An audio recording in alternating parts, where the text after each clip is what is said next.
part of our allowance. And so you think, in your mind, that this money, these people had eaten your money, so they wanted just documents to support their accountability. Exactly, so much.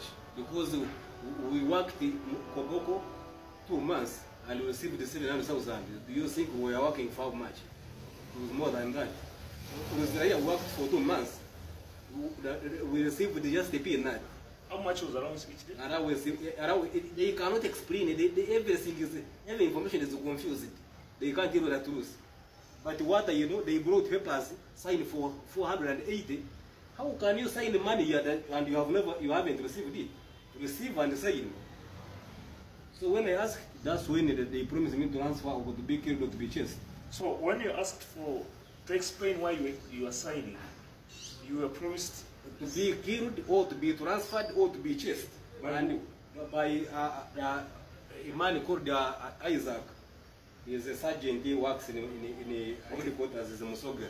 Let's proceed with your story. So from there, you were transferred to Koboko. Did you go to Koboko?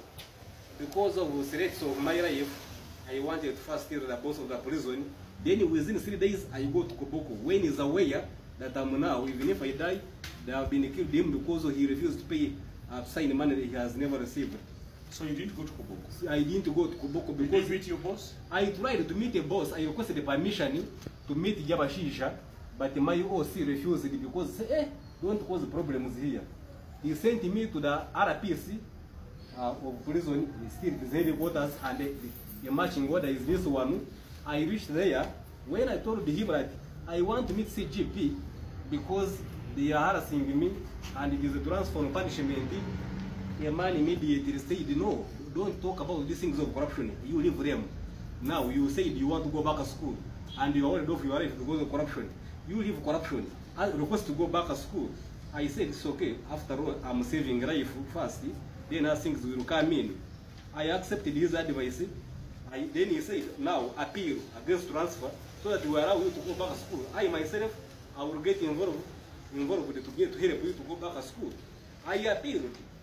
When I appealed, I went back to his office and he refused to stamp it.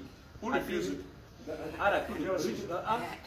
Regional Prisons Commander. Yes. Of Kampala region. Okay.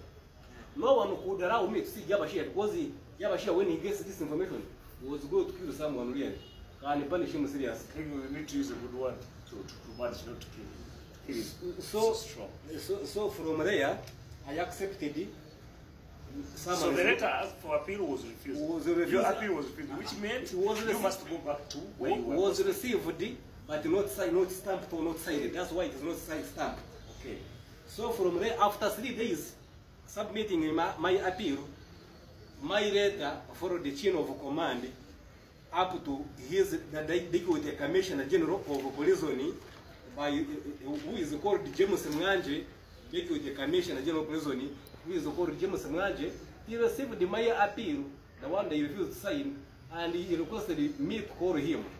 Another man called Martin Epidu called me that I get a phone of Mwanje, then you call him, wants to talk to you. I called him immediately. He said, yes, I have heard your issues, yes. Really, you have worked in Corona, yes. You have worked for us, yes. You are a good, hard working man, yes. You want to go back to school, yes. Really, even I'm attached, that's why I've called you, thank you, boss. But do you have a good airtime for me? I said, hey. This man over to accept your appeal asked you for airtime.